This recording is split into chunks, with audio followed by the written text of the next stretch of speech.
الحمد لله الحمد لله رب العالمين الرحمن الرحيم مالك يوم الدين الذي من علينا بهدايتنا وإيصال مرامنا محمدا رحمة للعالمين وهو متمم مكارم الأخلاق ومعلم الخلائق وسيد المرسلين صلى الله تعالى عليه وعلى آله وأصحابه وأحبابه وأتباعه وأهل بيته أجمعين أما بعد فقد قال الله تعالى في الكلام المجيد أعوذ بالله السميع العليم من الشيطان الرجيم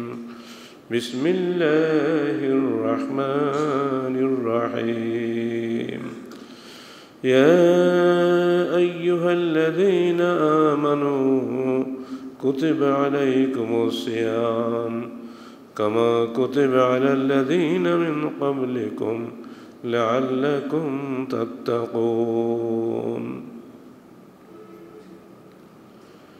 যাবতীয় হামদ ও সানা আল্লাহ রাব্বুল আলামিনের জন্য এবং যাবতীয় দরুদ ও সালাত শেষ নবী মুহাম্মদ রাসূলুল্লাহ সাল্লাল্লাহু আলাইহি ওয়াসাল্লামের জন্য। বহুদিন পরে আজকে আমরা প্রথম রমজানেই জুমা পেয়েছি, এজন্য শুকরিয়া আদায় করে বলুন আলহামদুলিল্লাহ। রমজানের ফজিলত, জুমার ফজিলত একসঙ্গে পাওয়ার সৌভাগ্য আমাদের খুব কমই হয়েছে।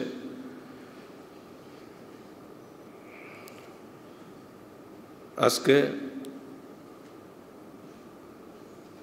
রমজানের ফাজাইল ও মাসাইলের উপরে বিস্তারিত আলোচনার জন্যে আপনাদের সামনে সালাত শেষে লিফলেট বিতরণ করা হবে, ওটা ভালো করে পড়বেন। সব কিছু খুতবায় বলা সম্ভব হয় না। যে আয়াতটা আমরা তেলাওয়াত করেছি, এই আয়াত কিন্তু রসুল দুনিয়াতে আসার পর থেকেই নাজিল হয়নি। এই আয়াতটা নাজিল হতে আমাদেরকে প্রায় 15 বছর অপেক্ষা করতে হয়েছে। অর্থাৎ মক্কা থেকে বিতাড়িত রসুল মদিনায় গিয়ে আশ্রয় পেলেন। স্থিতিশীল পরিবেশ সৃষ্টি হওয়ার পরেই আল্লাহর পক্ষ থেকে সিয়ামে রমাদান ফরজ করে এই আয়াতটা নাজিল হলো। আমরা যত সহজে দিন পালন করছি, আল্লাহ রসুল ও তার সাহাবিগণ এত সহজে দিন পালন করতে পারেননি। পদে পদে তাদেরকে বাধা এবং চূড়ান্ত নির্যাতনের, এমনকি রক্তাক্ত অভিজ্ঞতার সম্মুখীন হতে হয়েছে। 3 বছর পর্যন্ত বয়কটের সম্মুখীন হতে হয়েছে। এরপরও মানুষ তাদেরকে গ্রহণ করেনি বিধায় আল্লাহর হুকুমে হিজরত করতে বাধ্য হয়েছেন মদিনায়। সেখানে গিয়েও মুনাফিক এবং ইহুদিদের চক্রান্তের মধ্যে তিনি পড়েছিলেন। তবুও সেখানে মুসলমানদের প্রভাব ছিল বেশি, নবুয়তের প্রভাব ছিল বেশি। সে কারণেই সম্ভব হয়েছিল ইসলামের বুনিয়াদি 5টি ফরজের বাকি 4টি এখানে নাজিল হওয়ার। বুনিয়াদি ফরজ 5টি আমরা সবাই জানি: কলেমা, সালাত, জাকাত, রমজান, হজ। কিন্তু এর মধ্যে শুধু কলেমাটাই মক্কায় চলেছে, আর বাকি 4টার একটাও কিন্তু মক্কায় ফরজ হয়নি। সবগুলো মদিনায় গিয়ে ফরজ হয়েছে। ইতিহাস ভুলে গেলে চলবে না। ইসলাম কিভাবে দুনিয়া এসেছে, কত কষ্টের বিনিময়, কত রক্তের বিনিময়। এই ফরজ রমজান মা খাদিজার ভাগ্যে হয়নি। এই ফরজ 5 ওয়াক্ত সালাত মা খাদিজার জীবিত থাকতে জানতে পারেননি। ফরজ জাকাত, ফরজ হজ, ফরজ সিয়াম কোনোটাই তাদের ভাগ্যে হয়নি। আমরা সৌভাগ্যবান যে আমরা 5টি ফরজ একত্রে পেয়েছি।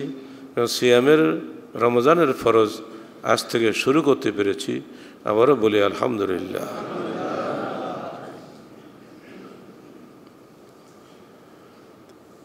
ফরজ সিয়ামের আগে নফল সিয়াম দুটি চালু ছিল। আয়াম বীজের 3টে নফল সিয়াম, পূর্ণিমার দিন এবং তার আগে পিছে, এই যে 3 দিন প্রতি মাসে, এই আয়াম বীজের নফল সিয়াম নূহ আলাইহিস সালামের জমানা থেকেই চালু ছিল। প্রত্যেক উম্মত, ইহুদি, নাসারা, যত ধর্মীয় সম্প্রদায় পৃথিবীতে আছে, এরা সবাই এটা পালন করেছে।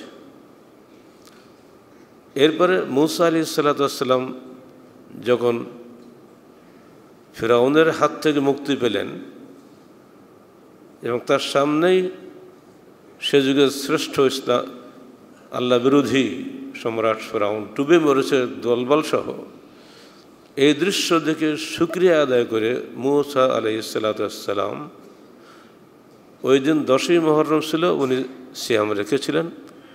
এটাকে বলে আশুরায়ে মুহররম। তাহলে মূসা আলাইহিস সালামের যুগ থেকে আশুরা চালু হয়েছে একদিন, আর নূহ আলাইহিস সালামের জমানা থেকে আয়াম বীজের নফল সিয়াম চালু হয়েছে। এই দুটা জিনিস চালু ছিল জাহেলি আরবদের মধ্যেও, কুরাইশদের মধ্যেও এগুলো চালু ছিল যখন তারা মুশরিক ছিলেন। ইসলাম আসার পরে রমজানের 1 মাস সিয়াম ফরজ করা হলো, আর 1 মাস সিয়াম ফরজ হওয়ার কারণে আয়াম বীজের নফল সিয়াম এবং আশুরার নফল সিয়াম, এটা কিন্তু এখন আমাদের কাছে নফল হয়ে গেল।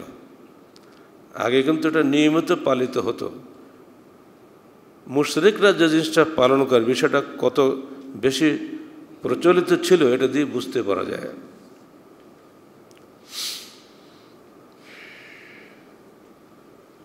এখানে মৌলিক যে বিষয়টি এসেছে, কেন সিয়াম ফরজ করা হয়েছে? লাআল্লাকুম তাত্তাকুন, যাতে তোমরা আল্লাহ ভীরু হতে পারো।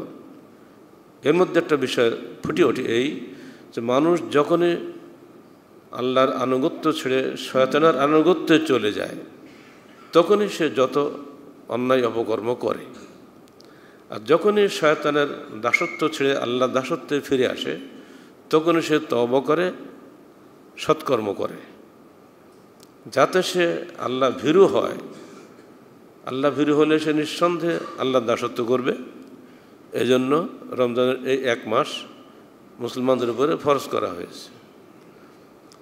এর ফজিলত এত বেশি, যে বিষয়ে রাসূলুল্লাহ সাল্লাল্লাহু আলাইহি ওয়াসাল্লাম হাদিসে যে বর্ণনা আমরা পেয়েছি সেটি এই, আন আবি হুরায়রা রাদিয়াল্লাহু আনহু ক্বালা ক্বালা রাসূলুল্লাহ সাল্লাল্লাহু আলাইহি ওয়াসাল্লাম মান সামা রমাদানা ঈমানান ওয়া ইহতিসাবান গুফিরা লাহু মা তাকাদ্দামা মিন যামবিহি ওয়া মান ক্বামা রমাদানা ঈমানান ওয়া ইহতিসাবান গুফিরা লাহু মা তাকাদ্দামা মিন যামবিহি মুত্তাফাকুন আলাইহি।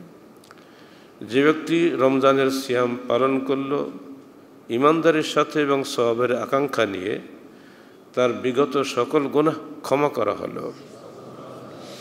যে ব্যক্তি ঈমানের সাথে সওয়াবের আকাঙ্ক্ষায় রমজানের রাত্রি জাগরণ করল, সে ব্যক্তির বিগত সকল গুনাহ মাফ করে দেওয়া হলো।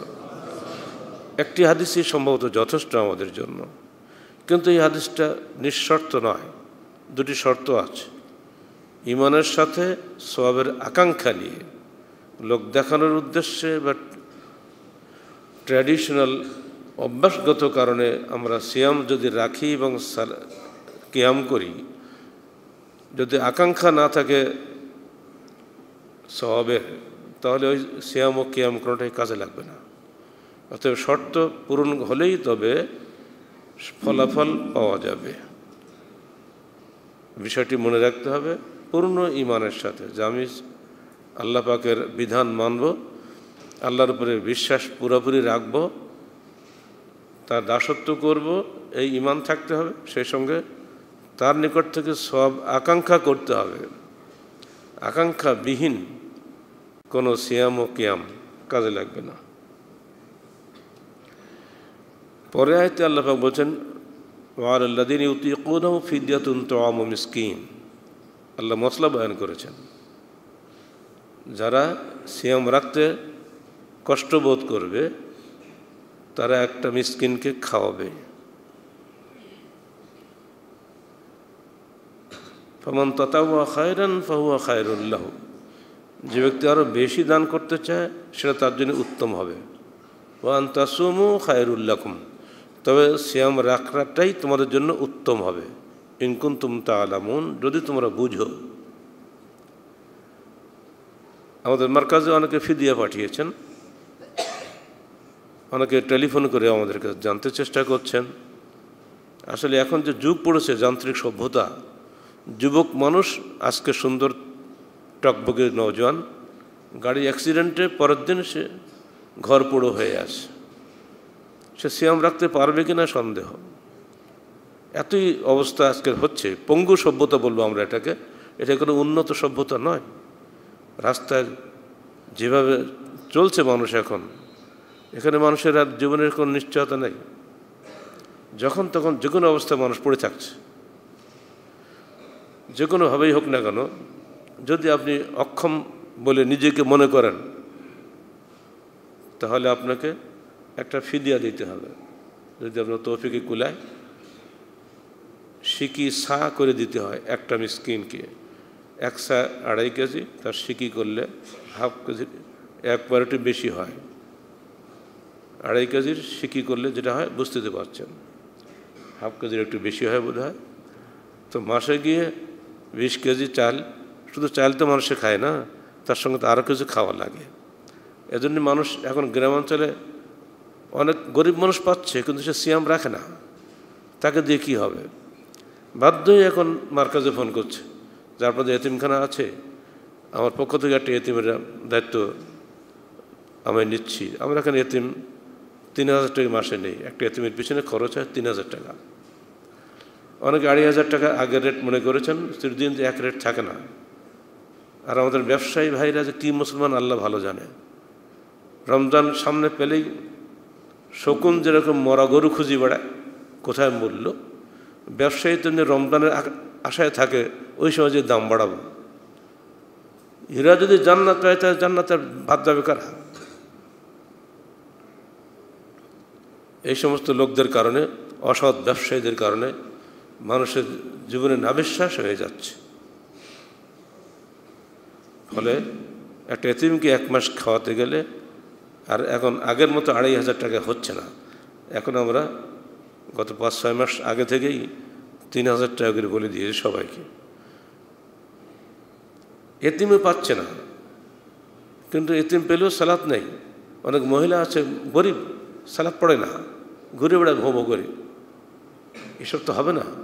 একজন মোত্তাকি পরহেজগার সায়েম মহিলাকে আপনি বা পুরুষকে আপনি ফিদিয়া হিসাবে দান করবেন। ও যদি সেটা না করে অন্য কিছু করে, তো আপনি নেকি পাবেন না। সেজন্য এই বিষয়টি খেয়াল রাখবেন। তবে নিজে সিয়াম রাখাটা সাধ্যমতো চেষ্টা করবেন, এটাই উত্তম হবে।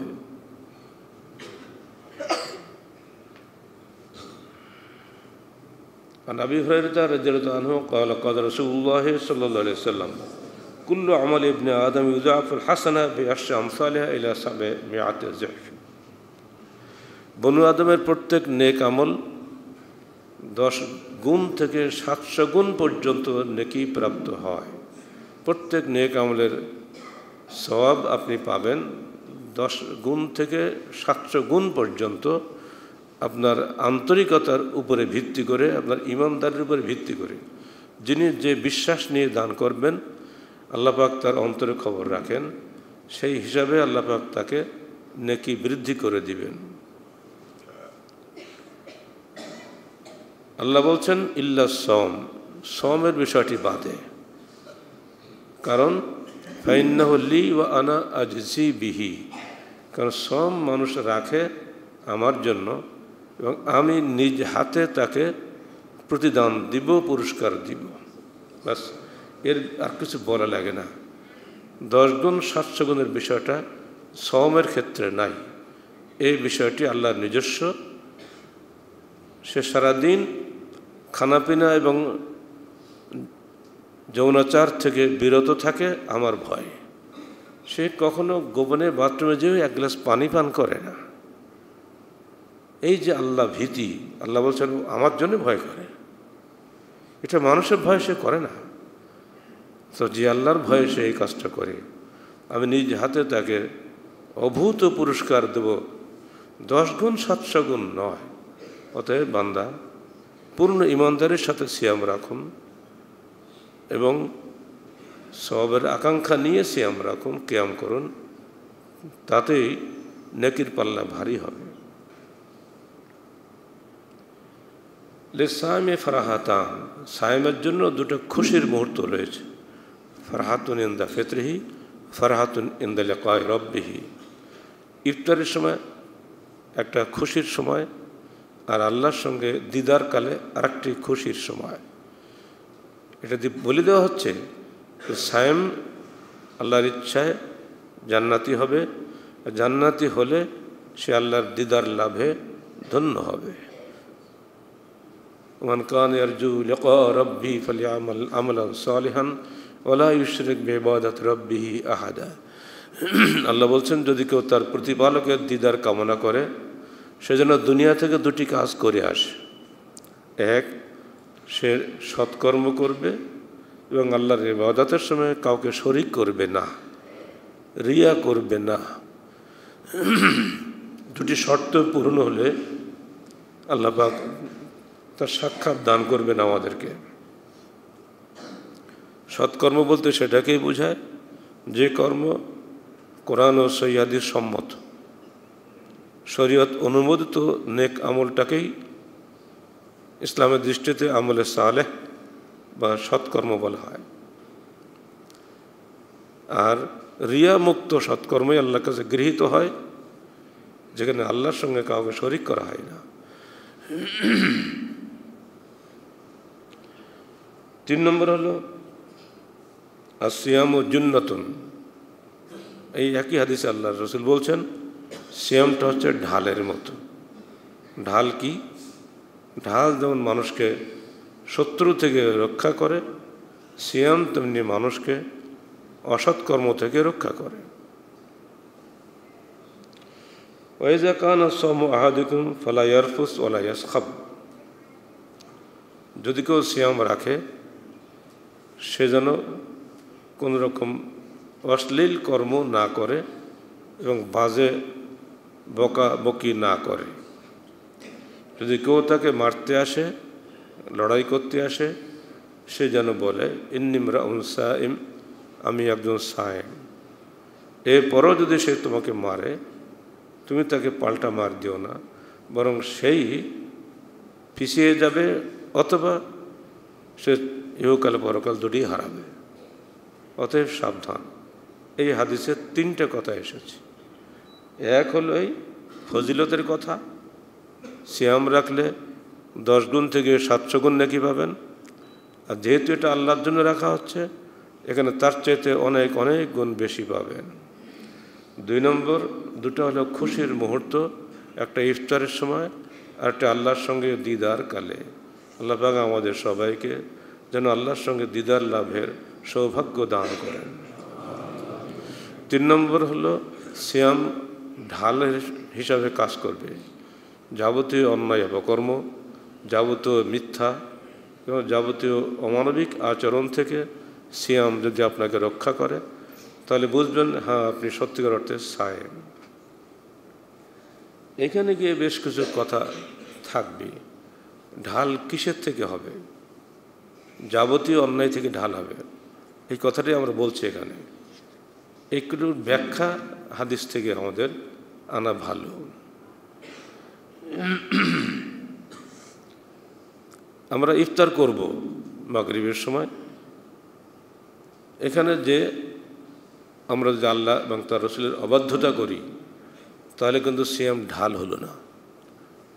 সিয়াম রাখি যে আল্লাহর হুকুমে, যে রসুলের নির্দেশনা মোতাবেক, তার বিপরীত কাজ করলে সেখানে কিন্তু সিয়াম আর ঢাল হচ্ছে না।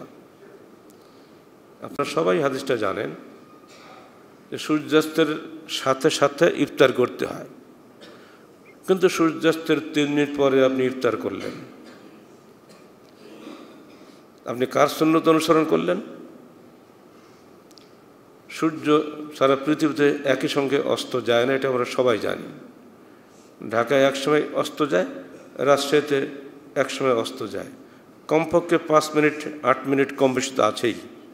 এখন আপনি যদি বলেন ঢাকার টাইমে যেহেতু রাজধানী আমি ইফতার করব, সূর্য দেখা যাচ্ছে এখনও ডোবেনি, আপনি ইফতার করে নিলেন, আপনার সিয়াম কি আপনাকে জাহান্নাম থেকে বাঁচাতে পারবে? ঢাল হলো না।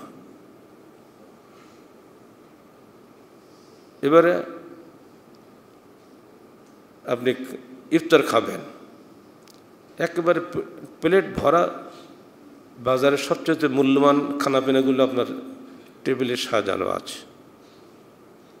আপনি কি একবার ভেবে দেখেছেন যেগুলো খাচ্ছি এগুলোকে হারাম না হালাল? যদি আপনার মনের মধ্যে ধাক্কা না দেয় যে খাদ্যটি হারাম কি হালাল, তাহলে কিন্তু সিয়াম আপনার জন্য ঢাল হবে না। বিষয়গুলো মনে রাখবেন, আমরা সির্ফ স্মরণ করিয়ে দেওয়ার মালিক। আন আবি হুরায়রা রাদিয়াল্লাহু তাআলা আনহু قال قال رسول الله صلى الله عليه وسلم يأتي على الناس زمان لا يبالي المرء ما أخذ منه آمن الحلال آمن الحرام রাওয়াহুল বুখারী। আল্লাহ রসুল ভবিষ্যৎবাণী করে গিয়েছেন, এমন একটা জমানা তোমাদের সামনে আসছে যখন মানুষ খাদ্য খাবে কিন্তু একবারও পরোয়া করবে না, লাই বলে তোয়াক্কাই করবে না খাদ্যটা হালাল না হারাম। এটি আমাদের সবার জন্য ১৫০০ বছর আগে রেখে যাওয়া আমাদের প্রিয় নবী মুহাম্মদ রাসূলুল্লাহ সাল্লাল্লাহু আলাইহি সাল্লামের নির্দেশনা। এই নির্দেশনা যদি আমরা মানতে পারি তাহলে আমার সিয়াম আমার জন্য ঢাল হবে জাহান্নাম থেকে, নইলে সিয়াম আমাকে বাঁচাতে পারবে না।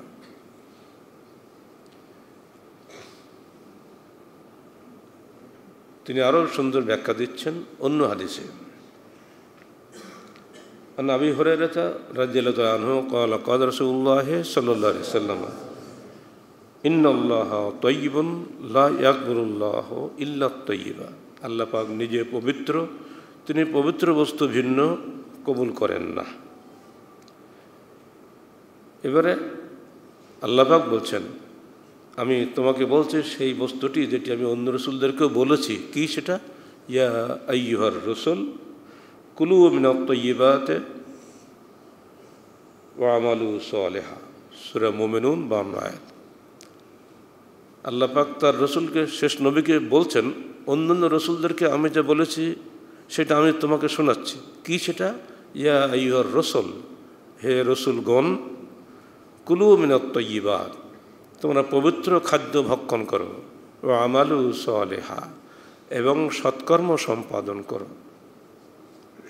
এই কথাটাই আল্লাহ রসুল আমাদেরকে আবার শোনাচ্ছেন, তারপরে ব্যাখ্যা দিচ্ছেন।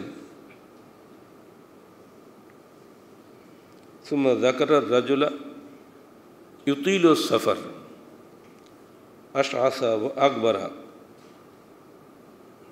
ইয়ামুদ্দু ইয়াদাইহি ইয়া রাব্বি ইয়া রাব্বি।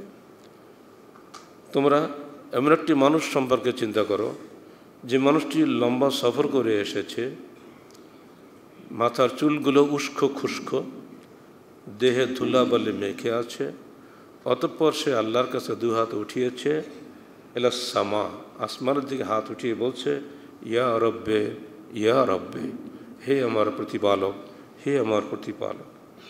ওয়া মাতআমু হারামুন ওয়া মালবাসু হারামুন ওয়া মাশরাবু হারামুন, অথচ তার খাদ্যটা হারাম, তার পোশাকটা হারাম, তার পানিটা হারাম। ফাআন্না ইউস্তাজাবু লিযালিক, কী করে তার দোয়া কবুল হবে? এই পর্যন্ত বলে আল্লাহ রসুল চুপ হয়ে গেলেন। রাওয়াহু মুসলিম। এই হাদিসেই কিন্তু আমাদের চূড়ান্ত উপদেশ এসে গেছে, বেশি ব্যাখ্যা লাগে না। ওয়ান আবি বকর সিদ্দিক রাদিয়াল্লাহু আনহু قال قال رسول الله صلى الله عليه وسلم لا يدخل الجنة جسد غذي بالحرام।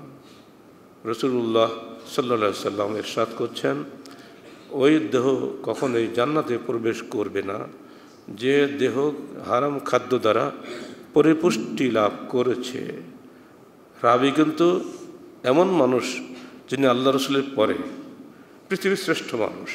তিনি কে? আবু বকর সিদ্দিক রাদিয়াল্লাহু তাআলা। এই হাদিসের রাবি তিনি। ওই দেহ কখনোই জান্নাতে প্রবেশ করবে না যে দেহ হারাম খাদ্য দ্বারা পরিপুষ্টি লাভ করেছে। এবার একবার চিন্তা করুন হে সায়েম ভাই ও বোনেরা,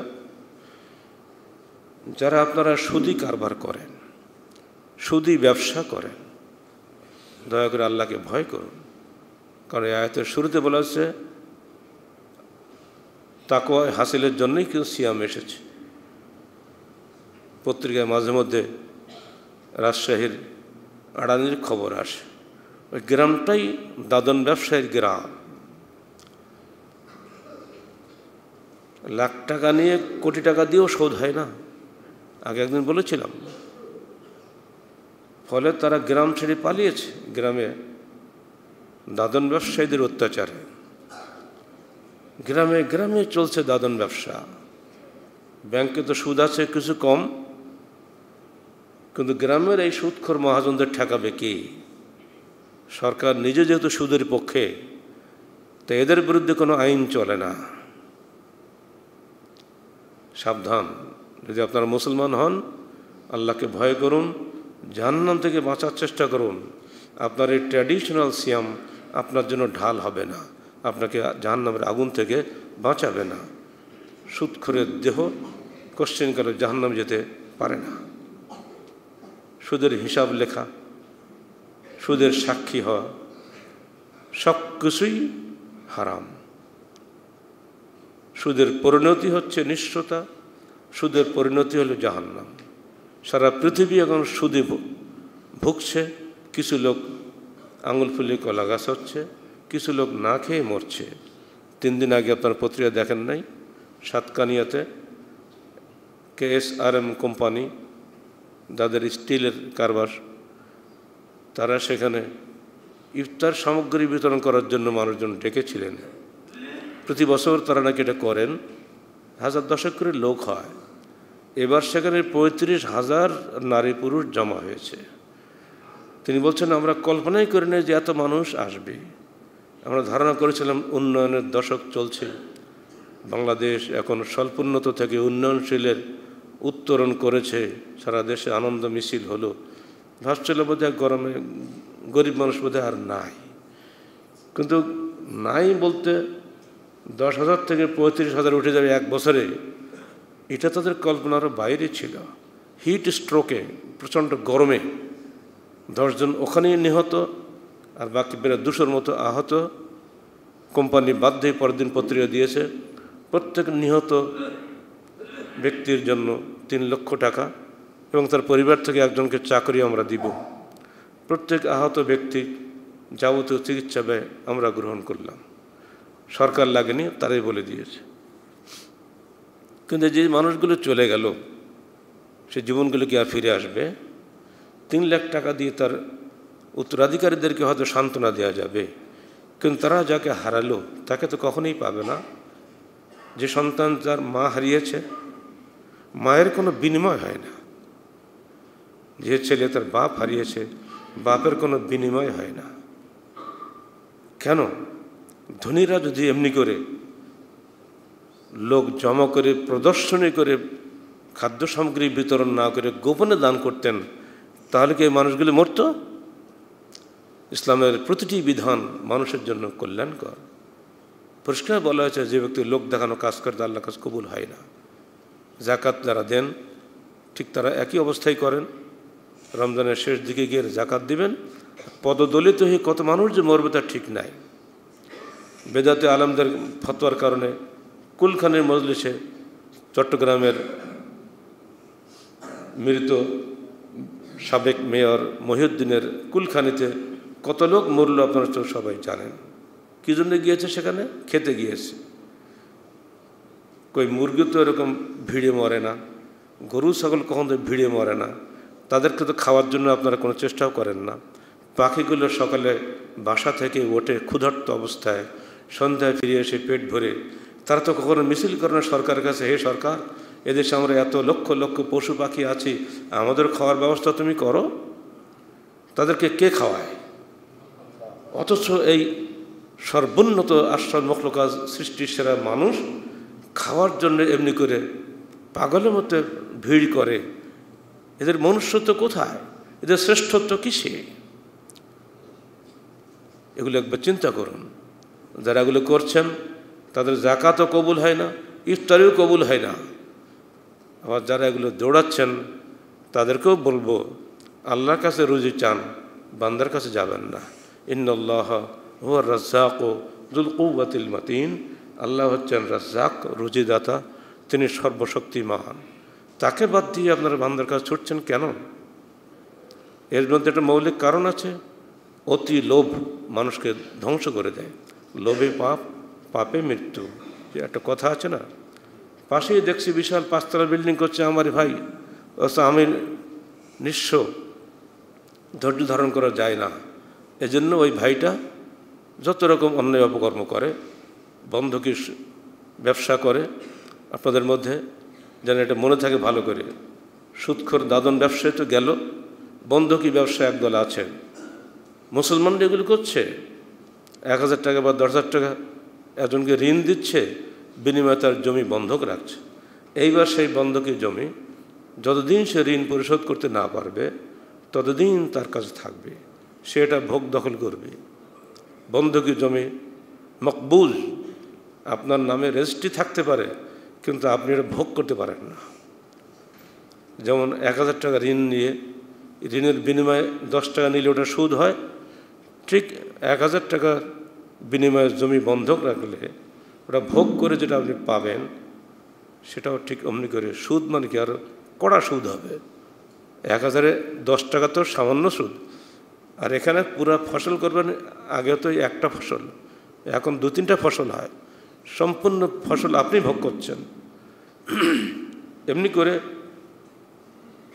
সুদি ব্যবসা চলছে ইমানদারদের মধ্যেও। যারা এখানে আসছেন বহু লোক এই ব্যবসায় জড়িত আছেন। যদি থাকেন দয়া করে তওবা করেন, যার জমি তাকে দিয়ে দেন, সে জমি আবাদ করুক, আবাদি থেকে সে নিজে উপকৃত হোক, আপনার ঋণটা সে শোধ করতে পারবে। আপনি তার আয়ের উৎস নষ্ট করে দিলেন, ও কোথার থেকে আপনার ঋণ শোধ করবে? এগুলি একবার বুঝতে চেষ্টা করুন। সঙ্গে সঙ্গে আয়াতটা মনে রাখুন, মানজাল্লাযী ইউকরিদুল্লাহ কারদান হাসানা ফায়ুযায়িফু লাহু। আল্লাহ পাক বলছেন, যে ব্যক্তি কাউকে উত্তম ঋণ দান করবে তাকে আল্লাহ পাক দ্বিগুণ দান করবেন। আল্লাহ ইউযায়িফু লিমান ইয়াশা, বরং আল্লাহ আযাফান কাসীরা, বহুগুণ বেশি দান করবেন। মনে রেখে বান্দা, আল্লাহ ইয়াকবিদু ওয়া ইয়াবসুতু, আল্লাহ রুজি সংকুচিত করেন, তিনি রুজি বিস্তৃত করেন, তার হাতেই সব কিছু। অতএব ঋণ দিয়ে যদি কেউ ব্যবসা করেন ওটা হবে সম্পূর্ণরূপে হারাম। কুল্লু কারদিন জাররা নাফআন ফাহুয়া রিবা, প্রত্যেকটা ঋণ যা উপকার নিয়ে আসে, লাভ নিয়ে আসে, সেটাই হচ্ছে সুদ। অতএব গ্রাম্য ব্যবসায়ী যারা আছেন, দাদন ব্যবসা থেকে তওবা করুন, বন্ধকি ব্যবসা থেকে তওবা করুন, সঙ্গে বাকি বিক্রিতে অধিক লাভের যে কিস্তির ব্যবসা চলছে এটা থেকেও তওবা করুন। বাকি বিক্রিতে, নগদ বিক্রিতে কোনো সমস্যা নাই, কিন্তু যেই বাকি বিক্রিতে যাচ্ছেন তখন নগদ বিক্রিতে যদি একটা জিনিসের দাম 1000 টাকা হয়, বাকি বিক্রিতে হবে 1500 টাকা। এটা কেন? ইসলামের বিরুদ্ধে গিয়ে সেই সম্পদ দিয়ে আপনি ইফতার করবেন, ভেবে দেখুন সিএম আপনার জন্য কাজ করবে কিনা। বিখ্যাত তাবি সুলাইমান দারানিকে জিজ্ঞেস করা হচ্ছে, আপনি আজকে কেমন আছেন? উনি বলছেন, তুমি ওই ব্যক্তিকে কী প্রশ্ন করছো যে ব্যক্তি আল্লাহর রহমতের দুনিয়াতে এসেছে অথচ প্রতি মুহূর্তে শয়তানের আনুগত্য করে? আমার জন্মটা আল্লাহর ইচ্ছায় হয়েছে, আমার মৃত্যুটাও আল্লাহর ইচ্ছাতেই হবে, অথচ আমি দাসত্ব করছি শয়তানের। অনুভূতি যাদের মধ্যে নাই তাদের তো বলি কোনো লাভ নেই। এজন্য আল্লাহ পাক ধমক দিয়ে বলছেন, আফালা ইয়াতাদাব্বারুনা কুরআন, আমালা কুলুবিন আকফালহা, এরা কি কোরআন বুঝবে না, অনুধাবন করবে না, নাকি ওদের হৃদয়ে তালাবদ্ধ? সুম্মুম বুকমুন উমিয়ুন ফাহুম লা ইয়ারজিউন, এরা শোনেও না, কথাও বলে না, চোখেও দেখে না, এরা কখনোই ফিরবে না। কোরআনের ভাষাগুলো আপনাদের শোনাচ্ছি মাত্র, বেয়াদবি নেবেন না, এগুলো খুবই খারাপ লাগে। মানুষ কে না জানে যে সুদ হারাম, অত ঘরে ঘরে সুদ, টুপি দাঁড়িয়ে সুদ, কী করে আপনি জাহান্নামে বাঁচতে পারেন? সাবধান। আর সওম জুন্নাতুন, আল্লাহ রসুল বলছেন সওম হচ্ছে ঢাল স্বরূপ। অতএব ঢাল হিসেবে যত সওম আমাদের কবরে যেন কাজ করে, এটি মনে রাখবেন।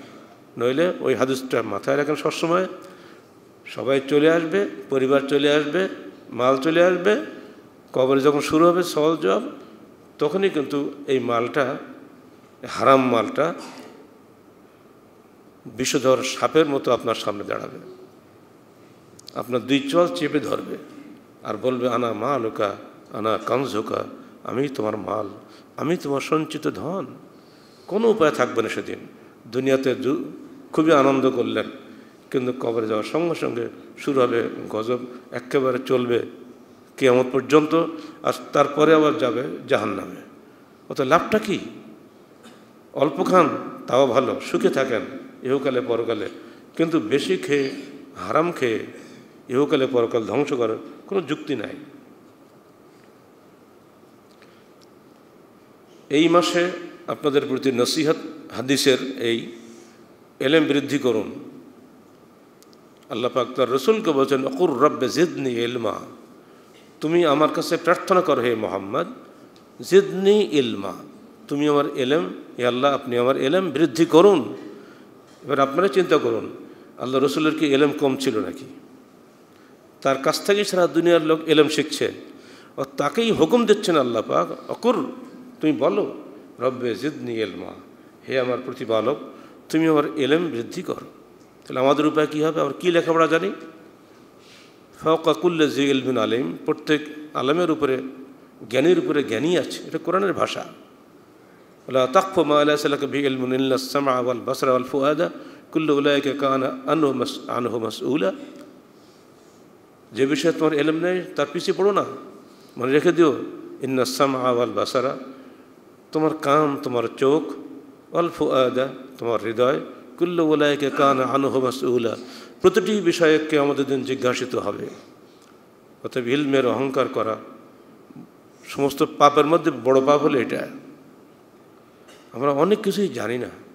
অতএব রমজানের এই সুন্দর সুযোগটা চেষ্টা করুন কোরআন অনুধাবনের, হাদিস পঠন ও পাঠনের সময় বের করতেই হবে। আপনি ব্যস্ততার অজুহাত দেবেন না, নিঃশ্বাস বন্ধ হয়ে গেলেই ব্যস্ততা শেষ। অতএব ব্যস্ততার অজুহাত দিয়েন না। বছরের মাত্র 1 মাস সিয়াম আসে, সিয়ামটা কাজে লাগান এলেম বৃদ্ধির কাজে। আব্দুল্লাহ ইবনে আমর রাদিয়াল্লাহু আনহু قال قال رسول الله صلى الله عليه وسلم الصيام يقول الصيام أي رب إني منعت الصيام في النهار إني منعته طعام والشهوات بالنهار فشفعني فيه। কিয়ামতের দিন সিয়াম বলবে, হে আল্লাহ, হে আমার প্রতিপালক, আমি এই ব্যক্তিকে দিনের বেলায় খানাপিনা ও যৌন সম্ভোগ থেকে বিরত রেখেছিলাম, অতএব তুমি এই ব্যক্তির পক্ষে আমার সুপারিশ কবুল করো। ওয়াকুলুল কুরআন মানাতুহু নওম বিল্লাইলি ফাশফাহু ফীহি, হে আল্লাহ, এই ব্যক্তি রাতের বেলায় কোরআন পড়ত, আমি তাকে ঘুম থেকে বিরত রেখেছিলাম, অতএব আজকে তুমি আমার সুপারিশ কবুল করো। ফায়ুশাফাআনে, অতঃপর উভয়ের সুপারিশ কবুল করা হবে। বলুন আলহামদুলিল্লাহ। সিয়াম এবং কিয়াম যেন আমাদের জন্য কিয়ামতের দিন শাফাত করে, আল্লাহর কাছে আমরা সেই প্রার্থনাই করছি। অতএব আমরা রমজানের কোর্স দিয়েছি সারা দেশে সংগঠনের, রমজান মাসে কমপক্ষে 1 খতম কোরআন পড়তে হবে। বুঝে পড়লে সবচেয়ে ভালো, না বুঝে পড়লেও আপনাকে কোরআন খতম করতে হবে। সারা বছরে 1 খতম, রমজানে 1 খতম, অনেক হালকা। এক পারা পড়তে আধ ঘন্টা সময় লাগে, 30 দিন যদি নিয়মিত পড়েন তাহলে কিন্তু আলহামদুলিল্লাহ হয়ে যাবে। এরপরেও বলছি, যারা হাফেজ আছেন দয়া করে ফুল কোরআন শেষ করার চেষ্টা করুন, নইলে হেফজও থাকবে না। রমজান মাসে আপনি ইমামতি করুন বা না করুন, আপনার হেফজের স্বার্থে পুরা কোরআন মুখস্থ করেন। কারণ হাফেজে কোরআনের যে মর্যাদা আমরা হাদিসে পেয়েছি, তার তুলনীয় কোনো মর্যাদা পাওয়া যায় না। কিয়ামতের দিন আল্লাহ পাক তাদেরকে বলবেন, তুমি তেলাওয়াত করতে থাকো যেমন দুনিয়া তেলাওয়াত করতে। যতদূর তার মুখস্থ থাকবেই তত উঁচুতে তার মর্যাদার স্তর বৃদ্ধি পাবে। শুধু তাই না, এই হাফেজ তোমার বাপকে ডেকে নিয়ে আসো, বাপ পেলে আসবে। তাকে আল্লাহ পাক সবচাইতে মূল্যবান এক জোড়া পোশাক পরিয়ে দিবেন। হাফেজের বাপদের এই পুরস্কার যদি হয়, হাফেজের মারা পাবে না? যারা হেফজখানা খুলেছেন, হাফেজ তৈরি করার জন্য চেষ্টা করেছেন, অভিভাবক শ্রেণীর, তারা সম্মানিত হবেন না? নিঃসন্দেহে তারা সম্মানিত হবেন। এখানে হয়তো আল্লাহ পাক বাপের নাম বলেছেন, বাপ তো একা সন্তান পালন করে না। যদি মা না থাকে, বাপকে বলা হয়েছে কেন? আর রেজাল কওয়ামুন আলান নিসা, নেতৃত্বের কারণে বাপ সংসারের নেতা, সেই বলা হয়েছে।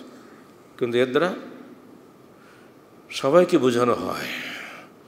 অতএব একজন হাফেজ শুধুমাত্র নিজেই মর্যাদায় প্রাপ্ত হবেন না, তার সঙ্গে তার পিতামাতা, তার অভিভাবক সবাই কিন্তু মর্যাদার অধিকারী হবে না কিয়ামতের মাঠে। অতএব হাফেজদের প্রতি আমাদের অনুরোধ রইল, দয়া করে আপনি কোথাও তারাবি পড়ান বা না পড়ান, নিজের পরকালীন মুক্তির স্বার্থে, পরকালীন সম্মান অক্ষুণ্ণ রাখার স্বার্থে পুরা কোরআন হেফজ পুনরায় করুন। ইনশাআল্লাহ এটাই আপনার এবং তার সাথে আপনার অভিভাবকদের জন্য নেকির কাজ হবে। এই মার্কাজ যারা তৈরি করেছেন তাদেরও কিন্তু এর মধ্যে শরিক হবেন। যারা এখানে অর্থ দিয়ে সাহায্য করেন তারাও ইনশাআল্লাহ আল্লাহর কাছে সম্মানিত হবেন।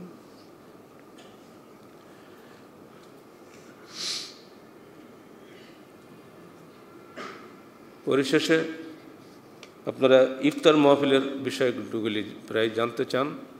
বিষয়টা আপনারা মনে রাখুন। ফজিলত কি? বিখ্যাত সাহাবী যায়েদ বিন খালিদ আল জুহানি, তার থেকে বর্ণনাটি এসেছে। ক্বালা ক্বালা রাসূলুল্লাহ সাল্লাল্লাহু আলাইহি ওয়াসাল্লাম মান ফাত্তারা সাইমান কানা লাহু মিসলু আজরিহিম মিন গায়রি আন ইয়ানকুসা মিন উজুরিহিম শাইআ, রাওয়াহু ইবনে মাজাহ। যে ব্যক্তি কোনো সায়েমকে ইফতার করাবেন, সেই ব্যক্তি, এখানে এক বছর বলা হলেও কিন্তু পরে উজুরিহিম বলা হয়েছে। সায়েম একজন হন বা একাধিক ব্যক্তি হন, সকলের নেকির সমপরিমাণ নেকি যিনি সিয়াম ইফতার করাবেন তিনি পাবেন। মিন গায়রি ইয়ানকুসা মিন উজুরিহিম শাইআ, ওই সায়েমদের নিজ নিজ নেকি থেকে কিছুই কমানো হবে না, তারা তাদের নেকি তারা পাবেন। কিন্তু আপনার অবস্থা এই হবে যে সমস্ত সায়েমদের নেকি আপনি নিজের আমলনামায় জমা করতে পারবেন। এই সুযোগটা হাতছাড়া করবেন না, সাধ্যমতো মানুষকে ইফতার করানোর চেষ্টা করবেন। ইফতার আগে হবে, সেহরি দেরিতে হবে। বাংলাদেশের অভ্যাস ছাড়তে হবে। আমরা ছোটোবেলায় দেখেছি রাত্রি 2টার সময় সেহরি করতাম, তারপরে এক ঘুম দিয়ে উঠে ফজরের সালাদ কোনোদিন জামাত পেতাম, কোনোদিন পেতাম না। এখনও অনেকে সেহরি করার পরে ঘুম পড়ার অভ্যাস আছে, এটা বদভ্যাস, এটা ছাড়তে হবে। একদম পরিষ্কার নির্দেশ আছে হাদিসে, আজ্জিরুল ফিতরা ও আখিরুস সেহরা, তোমরা ইফতার দ্রুত করো মাগরিবের সূর্যাস্তের সাথে সাথে, আর সেহরি দেরিতে করো।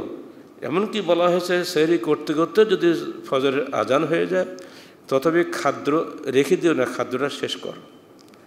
গ্লাস আপনি মুখে পানি দিয়েছেন, ঢোক গিলছেন, হঠাৎ করে আজান হয়ে গেছে, ঢোক বন্ধ করবেন না, পুরো গ্লাস খেয়ে নেন। এমনি করে করে ইসলাম অত্যন্ত সহজ দিন, কঠিন নয়। তারাবি সালাত এটা হচ্ছে শেয়ার ইসলাম, ঈদের সঙ্গে তুলনা করা হয়েছে এটাকে। এটা ইসলামের একটা প্রকাশ্য নিদর্শন সময়ের অন্তর্ভুক্ত। আন আবি যার আল গিফারি রাদিয়াল্লাহু আনহু ক্বালা ক্বালা রাসূলুল্লাহ সাল্লাল্লাহু আলাইহি ওয়াসাল্লাম ইন্নার রাজুলা ইযা সাল্লা মা'আল ইমামি হাত্তা ইয়ানসারিফা হুসিবা লাহু কিয়ামু লাইলাতিন, রাওয়াহু আবু দাউদ ওয়া তিরমিজি বিসনাদিন সহিহ। যখন কোনো ব্যক্তি ইমামের সাথে সালাত আদায় করে রাত্রিতে, সেই ব্যক্তি তামাম রাত্রি ইবাদত করার সমপরিমাণ নেকি পায়। আপনি তারাবি পড়ছেন না 1.5 ঘন্টা, তাই না? অথচ আপনি নেকি পাচ্ছেন তামাম রাত্রি ইবাদত করার। যারা তাহাজ্জুদের সালাত আদায় করেন তারা অনেক সময় তারাবিকে এড়িয়ে যান।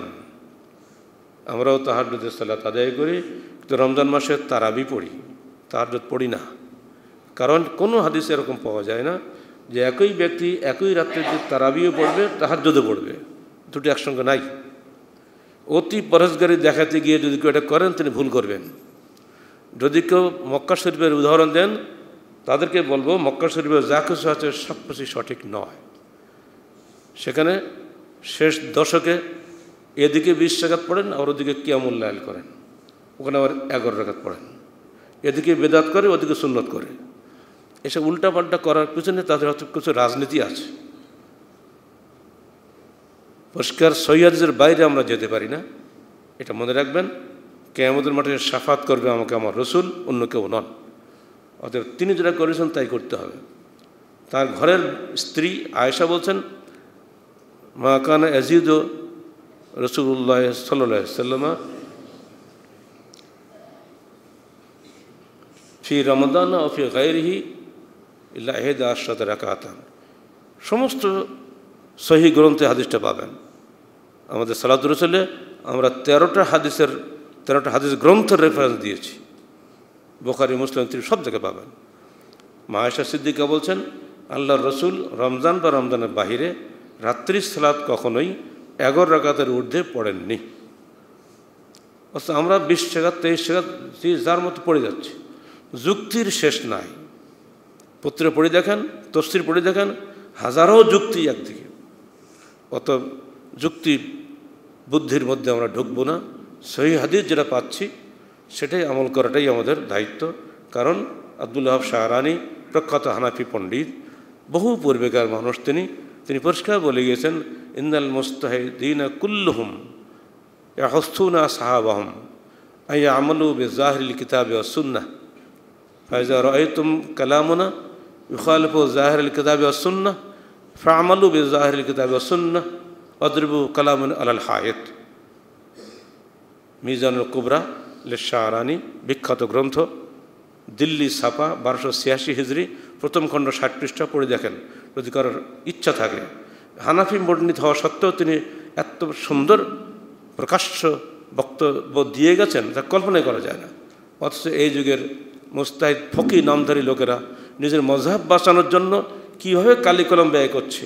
পত্রিকা খুললে মনে হয় যে এটিই ঠিক, বেশি ঠিক। ওমর ফারুকের দোহাই দিয়ে চালানো হচ্ছে, অথচ ওমর ফারুক এটা করেন নাই। মিশকাত খোলেন, 1302 নম্বর হাদিস দেখেন। ওমর ফারুক নিজে নির্দেশ দিচ্ছেন তামিম দারিকে, উবাই বিন কাবকে, যে তোমরা এই বিক্ষিপ্ত জনগণকে একত্রিত করো এবং তোমরা এদেরকে দিয়ে 11 রাকাত তারাবির উপরে জামাত করো। মিশকাত পড়াচ্ছে মৌলভী সাহেবরা, মিশকাত দেখছে, এর উপরও মানে না।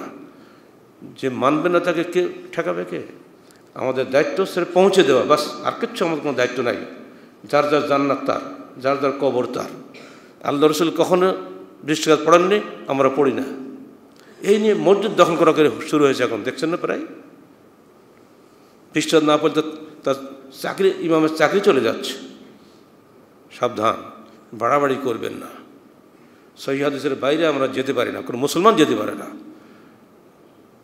কোনো দোহাই দিয়ে লাভ হবে না। কিয়ামতের মাঠে সির্ফ ওই একজন ব্যক্তি থাকবেন শাফাত করার জন্য, আর সব একদিকে আউট হয়ে যাবে। অতএব রাত্রির ইবাদতের যোগদান করুন। প্রথম দিকে তারাবিতে লোক থাকেন, 1 সপ্তাহ হয়ে গেলে তারাবিতে লোক পাওয়া যায় না, বদভ্যাস ছাড়ুন। বিশেষ করে শেষের রাত্রিগুলো, অর্থাৎ লাইলাতুল কদরের যে সবচেয়ে গুরুত্বপূর্ণ রাত্রিগুলো, সেইখানে মুসলমান মসজিদে থাকে না, সব বাজারে থাকে। ওই সময় ব্যবসা জোরদার, ঈদের মার্কেট। সাবধান, শয়তান প্রতিনিয়ত আমাদেরকে ধ্বংস করে দিচ্ছে। শয়তান চায় সমাজ দূষণ, ইসলাম চায় সমাজ পবিত্রকরণ। অতএব পার্থক্য বুঝে নেওয়ার চেষ্টা করবেন। রমজান মাস সমাজকে সুন্দর করার মাস, যাবতীয় অন্যায় অপকর্ম থেকে বিরত থাকার মাস, খানাপিনা যৌন সম্ভোগ থেকে দূরে থাকার মাস। যে কাজ করলে আপনার চোখ নষ্ট হয়, অর্থাৎ খারাপ চিন্তা আসে মনের মধ্যে, বাজে সাহিত্য পড়বেন না, বাজে দৃশ্য দেখবেন না।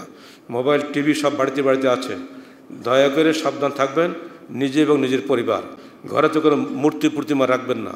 দোকানে এখন কাপড় রাখে, লম্বা একটা মূর্তি খাড়া করে রাখে, তার গায়ে জামা ঝুলিয়ে রাখে, শাড়ি পরিয়ে রাখে, অথচ টুপিওয়ালা মুসলমান। এইসব দোকানদারদের কী করা লাগে? প্লাস্টিকের বড় বড় মূর্তি, কোন হুজুর বিদে ফতোয়া দিয়েছে গলা কাটলি জায়েজ, ও মাথাটা নেই আর সব আছে। এই সমস্ত বেয়াদবি ইসলামের সঙ্গে এই ধরনের নিজের বুদ্ধি খাটিয়ে হারামকে হালাল করার যে হিলা বাহানা থেকে দূরে থাকার চেষ্টা করুন। দয়া করে তওবা করুন, নিজের বিবেককে কাজে লাগান। আল্লাহ পাক আমাদের প্রত্যেকে জ্ঞান দিয়েছে, আর আমাদের মাপকাঠি সির্ফ কোরআন এবং সহিহ হাদিস, এর বাইরে কোনো মানদণ্ড নাই। ওখানে যা আছে তাই মানবো, যা নাই তা ছাড়বো, কথা শেষ এখানে। ওমা আতাকুমুর রাসূলু ফাখুযুহু ওয়া মা নাহাকুম আনহু ফান্তাহু, সূরা হাশর 7 নম্বর আয়াত।